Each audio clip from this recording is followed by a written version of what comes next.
Hi there, and welcome as we continue through this look at the book of Acts. We're on Acts chapter 13, which is an interesting chapter. It's a chapter that's often skipped over or not looked at often enough, but it's interesting for a number of reasons. First of all, we see in the start of Acts chapter 13, Barnabas and Saul are commissioned with a laying on of hands, which is interesting. As also the deacons were commissioned also with a laying on of hands, and some would argue this is the first example of some form of ordination happening. That idea that people are being sent out and commissioned by the church for a specific task and a specific call on their life, where that's being recognized and they're being commissioned. Interestingly too, that it starts off in verse 2 as Barnabas and Saul, and then later on, by the end of this passage, if you look all the way down to, I think it's verse 42, it's become Paul and Barnabas. Again, that idea that as we mentor, as we invest in people, they will go places and exceed us. They will go beyond us. In fact, I remember when I was a youth worker, we had a slogan or a saying that I used to like. I quite like sayings and phrases because they're memorable, aren't they? I think most of my talks are just a collection of sound bites, sometimes strung together with a few ers and ums. But I remember this one, and it was, let your ceiling be their floor. That idea that if you're passing on the baton to somebody, you want them to go further, you want them to go places you could never dream of. I think that, you know, when we think of people like Rosa Parks, that great civil rights hero, sitting on the bus and refusing to give up her seat, you know, that courageous act she didn't realize would one day birth a black president of the United States. You know, her little action led to a chain of events that enabled a country that had massive race issues to one day elect a black president, and hopefully will elect more and more black presidents and vice presidents. But in fact, they've got vice presidents, and actually Barack Obama won't be the will be the first of many of a country that has true equality. Starting off, or at least a significant step forward, was a brave woman that refused to give up her seat. In fact, she said something to the effect of, every great oak is an acorn that refused to give up and instead held its ground. Every great oak is an acorn that refused to give up and hold its ground. So as we think about the idea of mentoring and commissioning and seeing people go places we would never go, Barnabas is a great example of that. In fact, I also was thinking, as I thought about Barnabas, I also thought of John the Baptist with Jesus. What does he say? I must decrease, so he must increase. That idea that John stepped back in order to let Jesus step up. Sometimes we have to step back in order to let other people thrive. Sometimes we need to step back from what we'd like to do, and sometimes from the jobs we'd like to have, to let someone else have a go, and when they do them better than us, to celebrate their success. I had an intern, Sam, and he's an amazing preacher, very gifted, very wise. And I remember we were at this event where they had this youth choir called Ten Sing, and I was meant to be doing some stuff. And Sam was doing a bit of talking. And I just remember thinking, I'm not going to say anything more. I'm just going to let Sam do it, because he's better than me and he's doing it better and reaching the kids better. And actually, it felt a bit weird for a second or two, if I'm honest. And then I was like, no, actually, this is what it's about, isn't it? Seeing these kids looking at Sam and hanging on his every word as Sam spoke passionately and articulately about Jesus. I thought, no, actually, this is what it's all about. This is the kingdom of God in its most beautiful and raw form. And I'm just in a tiny way, part of that, really. So first of all, I want to say that about mentoring, and then want to say, interestingly, it's a very different message that we see preached here, because we first of all see some interesting stuff happen. First of all, Barnabas and Paul are there, and they get some persecution from this guy Elymas, a sorcerer, who tries to oppose them and turn people against them.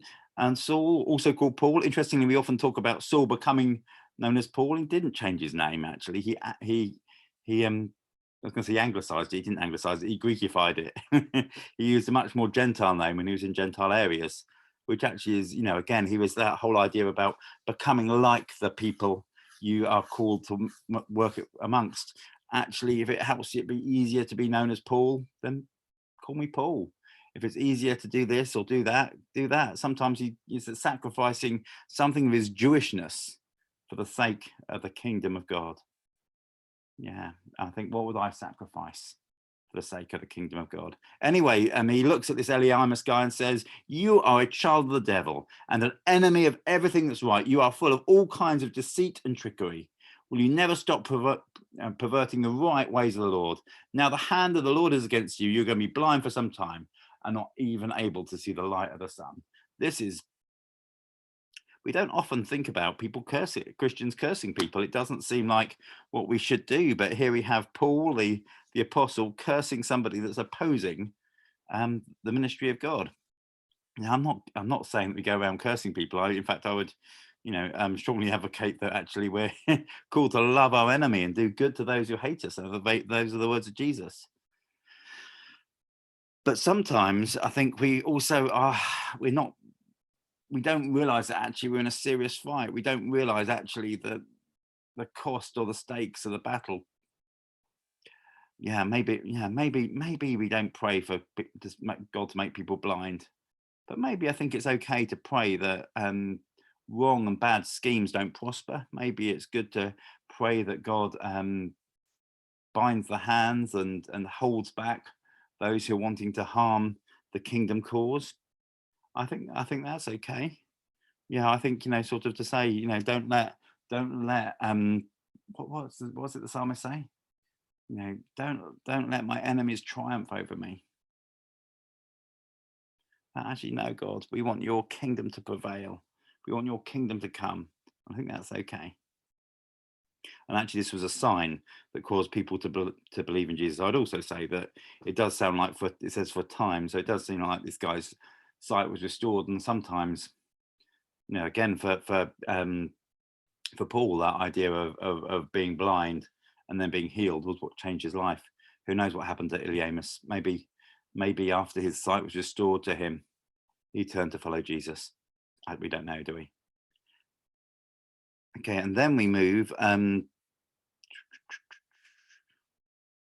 We move to Paul preaching to both Israelites and Gentiles. And he says, follow Israelites and you Gentiles who worship God, listen to me.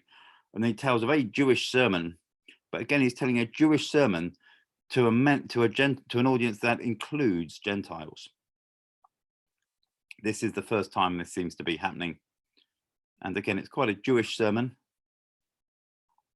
But, but again, it kind of impacts both the Jews and converts to Judaism. These are guys who are actually taking the teaching of the Jewish faith seriously, and they start talking about God's grace, that actually you're not saved by the works of the law, you're not saved by this or that. You are saved solely through faith in Jesus Christ.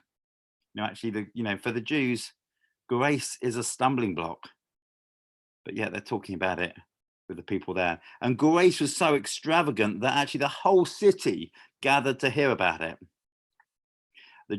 The Jews saw the crowds and they were full of jealousy. They don't like the fact that Paul and Barnabas are getting this popularity. But I think it also says something too as well about not just the jealousy of the Jewish leaders. I think it shows that actually people are longing and desperate for grace. They're longing for something that makes sense of it all. These guys are saying something radical and different, and they're preaching to a crowd of people who are desperately seeking after truth. The Greeks were a very what's the word? A very deep and wise society, and seeking after truth was a high value for the culture. And so they all turn out to hear Jesus, hear Paul and Barnabas talk about Jesus.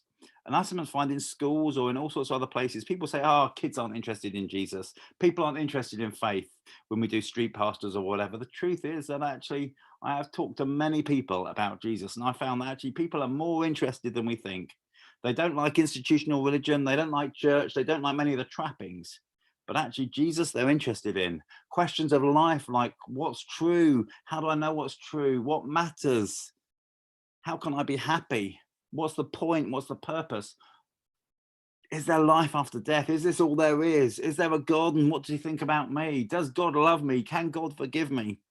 These big questions actually are right at the very heart of most human beings. And the number of times you talk to people and the conversations become beautiful and profound, because I believe actually underneath the veneer of it all, we're all people who are hungry to know the grace and the love and the friendship of God. In fact, we were hardwired for that. St. Augustine said, our hearts are restless until they find their rest in him. Why? Because we were created for a relationship with God. So Paul and Barnabas are expelled from the region, and they shake the dust off their feet as a warning to them and went on to Iconium. Interestingly, Jesus tells his disciples that when places reject Jesus, reject his message, they're to knock the dust off their feet. I talked about this a while ago, and I think so often as Christians, we keep on going faithfully to churches maybe that don't want to change. We keep on going to talking to people who week in, week out aren't interested. I remember I was doing some youth work in a church. I probably shouldn't say the one. And they had this very small group of kids who really weren't that bothered about Jesus, but grandparents used to bring them along, and it was all a bit of a heavy, hard-working session. There's only a few of them. And I started thinking, we are investing literally hundreds, thousands in these kids. And yet I was also running an under 18s nightclub at the time. That's probably made it really obvious where it is. And we were getting lots of kids coming through the door, and we were doing regular what do you call it, seeker services and a cell group. And I was doing Christian unions in 4 schools. Yeah, 4 schools at the time. And I was thinking, there are so many kids that are really hungry to hear about Jesus, and yet this particular church is putting quite a lot of money into kids that really don't care. And it seemed just really bonkers. Seemed really bonkers that we were investing heavily in one area, when actually the people who are hungry were coming and working in another area. And in one sense, I thought, well, it's just the kingdom of God, isn't it? It doesn't always grow in the places we want it to. But in one sense, sometimes I think, well, I wish I could just kick the dust off my feet. In fact, with one of the churches, we were doing a prayer meeting, and my intern Sam said, no one turned up to it, and my intern Sam looked a bit disappointed at the end of it, and I was like, well, you can lead a horse to water, but you can't make it drink. And to which he said, well, I think you might need to get a new horse, Andy. And he was right. Actually, I was investing time and effort in a church that didn't care, that didn't really want to do stuff. And instead, actually, this helped us launch a church in an area that had no church and a lot of broken and hurting people. And actually, we saw people get saved. We saw lives change. We saw people make commitments. We baptized people. And my biggest regret was not doing it sooner, faster, and putting more resources and time into it. Why? Because so often we want to hang around where we feel like the area that ought to be growing, but then often one of the things Luke especially teaches us is that actually the kingdom of God breaks out in the places that least expect it, and the kingdom of God works mainly in the people who we think are least interested, least likely, and even least deserving. But yet actually we find that when we go out of the religious zone, we normally find those who are genuinely hungry and wanting to know Jesus. So we're going to now move from Acts chapter 13 and move on to Acts chapter 14.